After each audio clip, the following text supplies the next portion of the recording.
What's up guys, my name is Ryan and I recently returned from traveling around France and I want to share with you my favorite places, so here's my France top 25.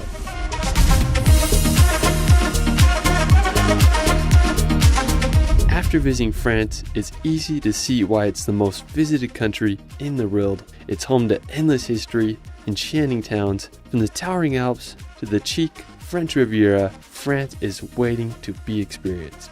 Let's start this video off at Etretat. Located about a 3-hour drive from Paris, this was the first place I went to when I got to France. The main reason I wanted to come here was to witness the impressive sea cliffs. When we reached Etretat, we walked through the beautiful coastal town and arrived at the beach. It had this nice pebblestone sand and you could get a view of the cliffs. I mean, they were freaking huge, a lot bigger than I expected. Now after we decided to walk on top of the cliffs, we strolled along the beautiful boardwalk and made it to the top. My favorite features of the cliffs are the sea arches. There are 3 of them, and I also like the pointed sea stack called l'Aiguille. After a bit, sea fog started to roll in and gave the area such a different feel. It was just so much fun being on top of those cliffs. If you can, I recommend staying until sunset. The sun will hit the cliffs perfectly, lighting them up with an orange glow. Afterwards, we're going to visit the island of Corsica. Located right above the island of Sardinia, Corsica is this massive island full of so many diverse landscapes. It's home to jagged mountains and some of France's best coastline.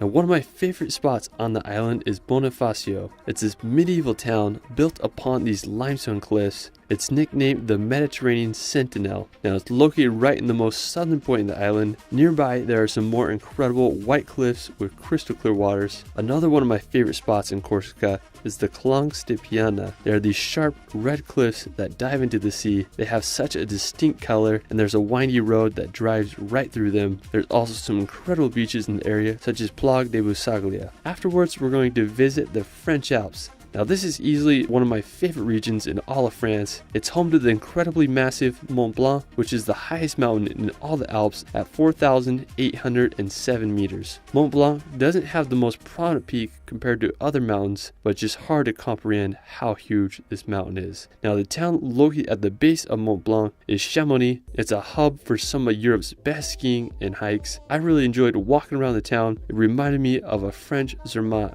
Now, one thing you gotta do while you're there is take the gondola to l'Aiguille du Midi. Now, to get there, you can take a 20-minute cable car ride, which holds the world record for the highest vertical ascent by a cable car, with an altitude gain of over 2,807 meters. It costs about 69 euros for a round-trip ticket to the top. Now, while I was there, it was extremely packed. I think there was like some holiday going on, so just plan accordingly. You'll take 2 lifts up. I mean, just wild how steep it is. Now, when you reach the top, you'll be at an elevation of 3,843 meters. You can definitely feel the shortness of oxygen in your lungs. When you get off the lift, you'll walk through this labyrinth of tunnels carved straight out of the granite. There's tons of walkways and platforms to explore. You'll get an excellent view of Mont Blanc and the other mountains. Now, one thing I thought was crazy is that there's a place where the mountaineers exit to either go hike to Mont Blanc or just explore the glacier. L'Aiguille du Midi was such an incredible experience and definitely the highlight of our time in the French Alps.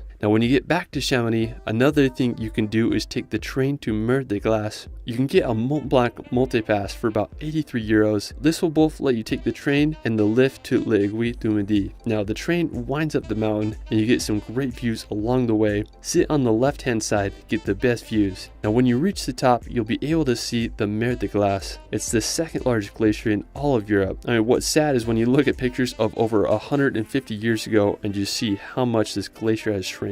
Regardless, the whole area is breathtaking. You'll get views of the surrounding mountains. They're just like so jagged. I've never seen anything like them. There's also a restaurant and hotel up top. Afterwards, we're going to visit the nearby city of Annecy. Now, located at the foot of the Alps, about an hour's drive from Chamonix, this alpine town is famous for its canals, hence it's called the Venice of the Alps. Now, the city is just absolutely magical, but what I love about the region is the Lake Annecy. It's surrounded by scenic mountains, and it's known as one of the cleanest lakes in all of Europe. I mean, I can't think of a better place to enjoy on a hot summer day. One of the crowning features of the area is the Châteaux de Menthon Saint Bernard. The first fortress was built here around 1,000 years ago, and today it stands as one of the most impressive castles in all the Alps. We decided to explore it. It cost about 11 euros to enter. I was just astonished by the size of it and how well the castle was preserved. There was a massive courtyard with perfectly laid stones. The chateau's interior was just as impressive. It's just wild to think people lived in such luxury hundreds of years ago. I mean, I can't imagine what it must have been like to live there back then. After the Alps, we're going to head over to the Alsace region, now located in eastern France, bordering Germany and Switzerland.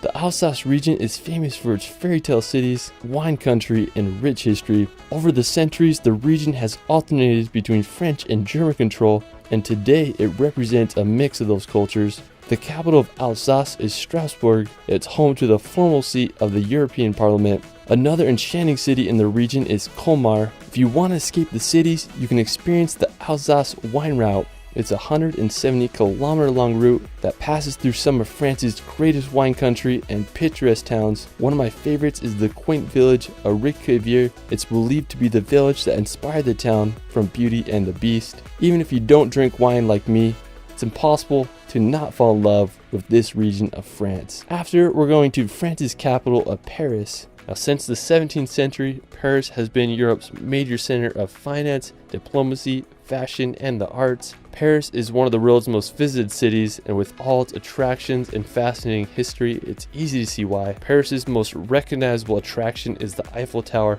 It was built in 1889 for the World Fair.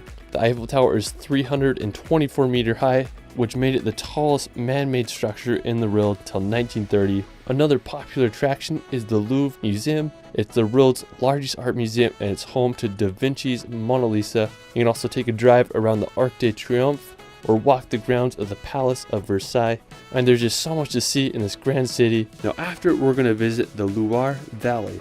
Now located in central France, about a 2 hours drive from Paris. This has to be the chateau capital of the world. It's home to over 300 French castles. Now if you're wondering why there are so many chateaux here, it's because of the combination of location, fertile grounds, and the competition amongst kings and royals that brought so many castles here. One of the most famous chateaux is Chambord. It's the largest in the valley, and its estate is as big as Paris. It's rumored that Leonardo da Vinci helped design it. It took over 28 years to build and was finished in 1547.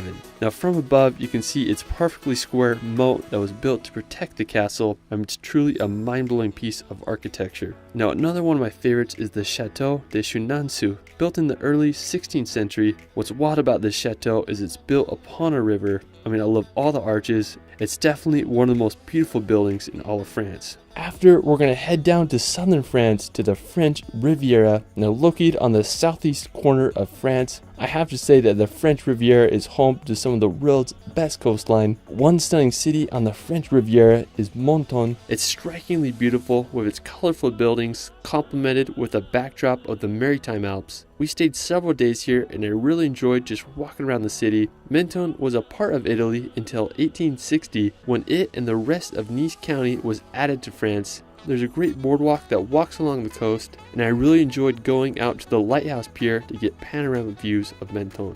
Now afterwards, we're going to visit the medieval town of Aix. Now located on a hilltop tower looking over the French Riviera, I have to say this was easily the coolest medieval place I visited in my time in southern France. It was only a short 30-minute drive from Menton. Now Aix was founded during the Middle Ages around the 14th century, and today is known worldwide for its medieval vibe and views of the French Riviera. When we were there, we parked in a parking lot at the base of Aix and then walked up the winding stairs and cobblestone paths through the village. You really feel like you're walking back in time. Everything is so old, yet it's perfectly preserved, and the village is just full of like these tunnel walkways and trees that were just built around. Truly is such a cool place. Now one of the main features of the village is the exotic garden. It's this beautiful place that sits on top of the village. It not only has beautiful plants and cactuses, but it offers one of the best views of the French Riviera. It's definitely worth the hike and €6 entry fee. Now afterwards, we're going to head over to Nice. Now as the capital of the Maritime Alps department of France, Nice is the second largest city on the French Riviera after Marseille. Now if you're flying to the French Riviera, this is probably the best airport to come to. I didn't really spend any much time here. I didn't really feel like walking around the city, but I do regret not checking it out. So if you're in the French Riviera,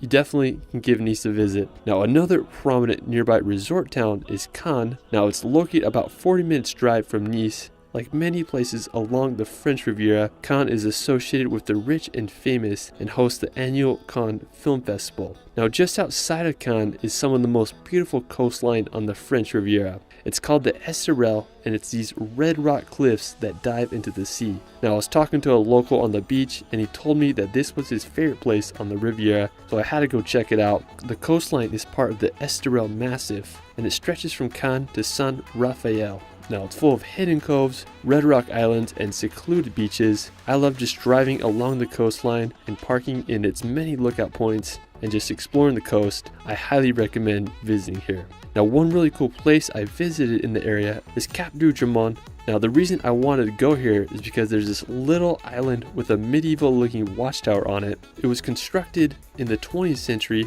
and it's believed to be the inspiration behind the Black Island in the Adventures of Tintin. Now, it just looks so scenic coupled with the red coastline. I mean, there's a really nice beach there and the water is perfect for freediving. Such an enjoyable place. Now afterwards we're going to visit the town of Saint-Tropez. Now this is one of my favorite towns I visited on the French Riviera. Saint-Tropez is located about an hour and a half drive from Nice. Now Saint-Tropez grew as a fishing village and military stronghold until the 20th century, and it was the first town to be liberated on the French Riviera during World War II. In the 1960s, Saint-Tropez started gaining popularity amongst jet setters, and today it's renowned for its beaches, nightlife, and yachts. Now the main part of Saint-Tropez is pretty small, but I love just walking around its streets and alleyways. There was this path that walks along the coast, and it was just really nice to explore. All in all, Saint-Tropez is a really beautiful town, and I understand why it's so popular.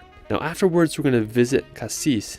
Now I think this was my favorite place we visited in southern France. We stayed several days here. I'm just so glad we did. It's a seaside town with that classic French chic charm. Now Cassis is overlooked by Cap Canaille, which is home to the highest sea cliffs in all of France with a height of 394 meters. Now there's a great beach in Cassis, overlooked by a castle. I mean, I just love walking around the harbor, looking at all the boats. You can also walk to the lighthouse at the end of the harbor to just relax and enjoy the sounds of the sea. Now one of the main reasons I wanted to go to Cassis and just southern France in general was to visit the Calanques. Now they are these incredible sea coves surrounded by daunting cliffs and crystal clear waters. The one I really wanted to go to is Calanques d'Anvou. Hope I said that right. Now there's several ways to get here. You can either take a boat, kayak, or hike in. Now on our first day there, we rented a little boat from the harbor in Cassis and headed out to the Calanques. Now the views on the way were just absolutely incredible. Now one downside about the boat is we couldn't land on the beach. You can only drive like halfway through and then it's roped off. But if you do rent a kayak or a paddleboard, you can take it to the beach,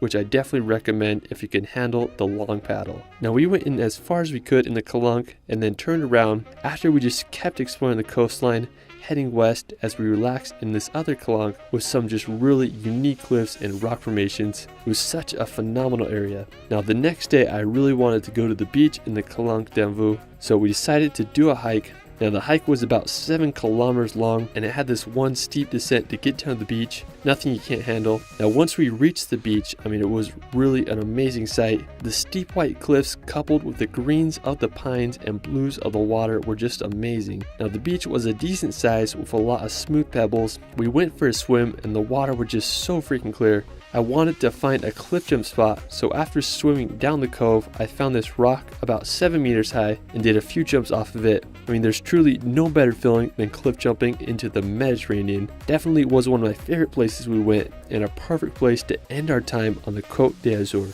While we're still in southern France, we're going to visit the Verdon Gorge. Now located about a 2 hours drive from Nice, the Verdon Gorge is one of the most impressive canyons in all of France. Now one of my favorite places in the gorge is the view from Pont du Galetas. You get a view of the dramatic cliffs contrasted with the strikingly blue water. Now while you're there, you can rent a boat or paddleboard and explore the gorge. You can also drive on top and get some more phenomenal views. After, let's head over to the medieval fortress of Carcassonne. Now when I imagine medieval Europe, I don't think there's a better place that exemplifies it better than this fortified city. Located in southern France, Carcassonne began as a Roman fortified hilltop and was given to the Visigoths in the 5th century, who continued to fortify and build the city. Throughout the centuries, Carcassonne proved to be an impregnable fortress as army after army failed to overtake the protected city. Today, the city consists of 53 towers that are protected by its 2 outer walls. It remains as one of Europe's greatest medieval gems. Afterwards, we're going to head over to the Pyrenees Mountains. Now, straddling both France and Spain, the Pyrenees are a mountain range that separates the Iberian Peninsula from the rest of Europe. Now, one of the most impressive places in the Pyrenees is the Cirque du Gavarnie. It's this dramatic glacial bowl with waterfalls descending its cliffs. Another cool place is Lac d'Ailloux. It's a nice 2-hour hike to the lake and has incredible views of the mountains.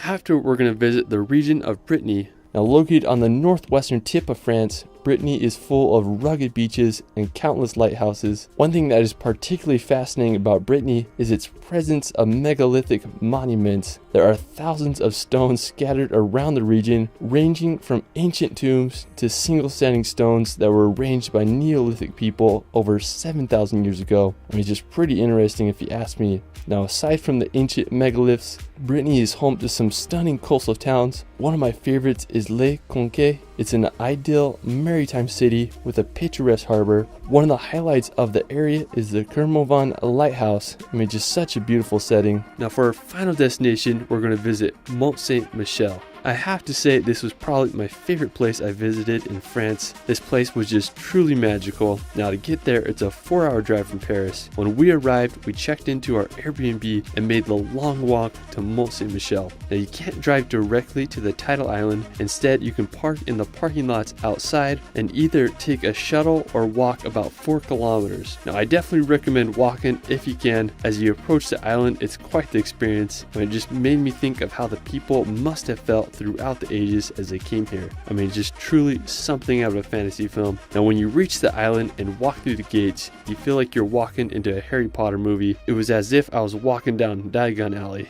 Now, we had such a good time walking through the winding alleyways and marveling at all the details. The abbey is the crowning feature of the island. Its construction began in the 10th century and was added onto throughout the ages. Now, due to its strategic position and dangerous changing tides, the abbey and the rest of the island remained protected throughout history. Now, around sunset, the tide started to come in. I was amazed by how fast the water levels were rising. I mean, I understand now why it was so dangerous for the medieval pilgrims to walk to the island. Now, on our way back, we met up with some sheep in the fields. I mean, truly it was a special experience and one of my favorite memories from my time in France. Now, the next day we woke up to see Mont Saint-Michel for sunrise. On our way back, we ran into a herd of sheep storming through the streets on their way to eat some morning grass. I mean, definitely it was the perfect way to end our time at Mont Saint-Michel. Well, that is it for my France Top 25. I'm barely scratching the surface, so be expecting a part 2 coming soon. Let me know where your favorite place is in the comments below. I also started a Spanish channel. If you prefer to watch my videos in Espanol, I did a video on France you might enjoy. You can find me on Instagram and TikTok at shirley.films. It's Ryan, and we will see you later.